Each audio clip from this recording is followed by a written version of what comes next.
Assalamualaikum warahmatullahi wabarakatuh. Alhamdulillah, alhamdulillahi rabbil alamin. Assalatu wassalamu ala asyrafil anbiya'i wal mursalin sayyidina wa maulana Muhammadin wa ala alihi wa sahbihi ajma'in, amma ba'd. Yang saya hormati Dewan Juri yang arif bijaksana, yang saya hormati pula seluruh peserta MTQ Virtual Millennial Uniska, serta hadirin sebangsa dan setanah air yang saya banggakan. Pertama-tama yang paling utama, marilah kita panjatkan puji syukur kehadirat Allah Subhanahu wa Ta'ala, yang Maha Pengasih, yang Maha Penyayang, yang tak pernah pilih kasih, tak pernah pula pilih sayang, yang nikmatnya selalu terkucur tak terbilang.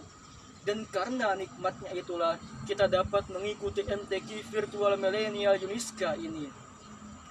Tak lupa pula salawat serta salam kita curahkan kepada putra Abdullah junjungan alam, seorang pemimpin yang tak pernah mencari lawan dan tak pernah pula buruk hati. Siapa lagi kalau bukan Nabi kita, Nabi besar Muhammad sallallahu alaihi wasallam, yang telah membawa kita dari zaman gelap gulita menuju zaman yang terang benderang akan iman, Islam, dan ihsan. Hadirin, pemuda harapan bangsa, pemudi harapan Ibu Pertiwi. Masa muda merupakan masa yang penuh dengan harapan, penuh dengan cita-cita, penuh dengan romantika yang sangat indah.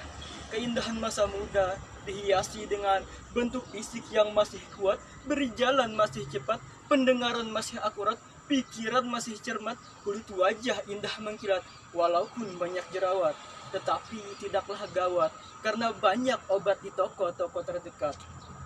Oleh karena itu, pantas jika remaja dan pemuda menjadi salah satu penentu maju atau mundurnya suatu negara, karena telah terbukti sejak dahulu kala sampai saat ini hingga yang akan datang, sudah menjadi fitrahnya remaja menjadi tulang punggung suatu negara, penerus estafet perjuangan bangsanya. Sebagaimana Syekh Mustafa Al-Galayaini, seorang pujangga Mesir, berkata, sesungguhnya pada tangan-tangan pemudalah urusan umat, dan pada kaki-kaki merekalah terdapat kehidupan umat.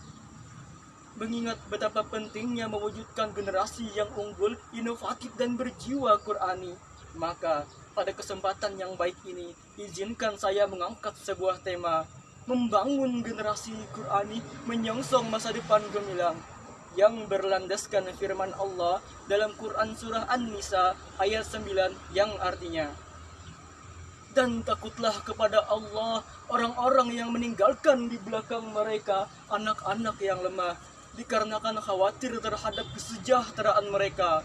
Oleh sebab itu, maka hendaklah mereka bertakwa kepada Allah dan mengucapkan perkataan yang benar. Hadirin, pemuda harapan bangsa, pemudi harapan Ibu Pertiwi.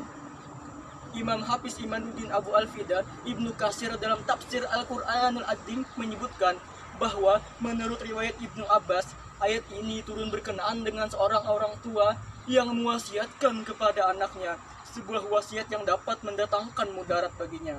Maka Allah memerintahkan kepadanya supaya mengganti wasiat tersebut kepada ketakwaan kepada Allah dan kebaikan.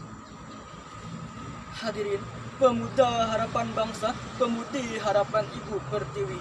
Dari ayat tersebut, jelas-jelas Allah memperingatkan manusia supaya tidak meninggalkan generasi yang lemah, baik lemah fisik, mental, maupun intelektual.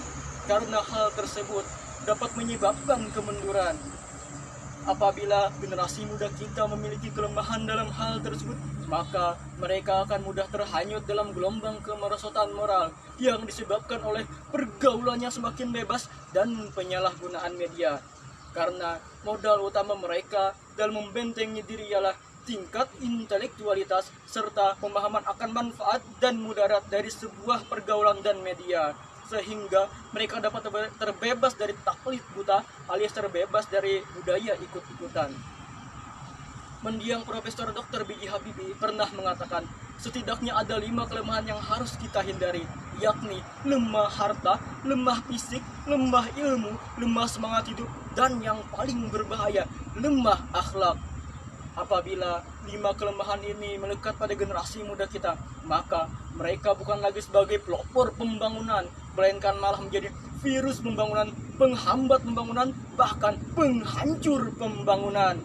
Padahal hadirin, di negeri tercinta kita ini, sejarah telah membuktikan sejak tahun 1908, masa kebangkitan nasional hingga detik-detik proklamasi dikumandangkan, berbagai organisasi kepemudaan seperti Persatuan Pelajar Stopia, Trikoro Darmo, Jong Islam Anten Bon, bahkan kita mengenal Budi Utomo sebagai tokoh pemuda karismatik.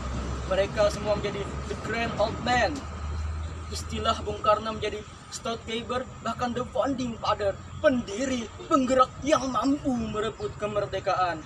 Oleh karena itu, kita sebagai generasi penerus bangsa, mari sing-singkan tangan, langkahkan kaki ke depan, bekerja, dan bekerja. Apabila hal tersebut dapat diaplikasikan oleh generasi muda kita, maka Allah menjamin keberkahan bagi negeri tercinta kita ini. Hadirin, pemuda harapan bangsa, pemudi harapan Ibu Pertiwi. Dari uraian tersebut dapat kita ambil kesimpulan bahwa pemuda sebagai penerus estafet perjuangan bangsanya sudah sepantasnya memiliki semangat juang yang tinggi dan tanggung jawab yang penuh terhadap nusa, bangsa, dan agama. Dan sudah menjadi tanggung jawab kita agar tidak meninggalkan generasi penerus yang lemah. Mungkin hanya itu yang dapat saya sampaikan. Salah dan khilaf mohon dimaafkan, karena kesempurnaan itu hanyalah milik Allah Subhanahu wa Ta'ala. Wallahul muwaffiq ila aqwamit thariq. Wassalamualaikum warahmatullahi wabarakatuh.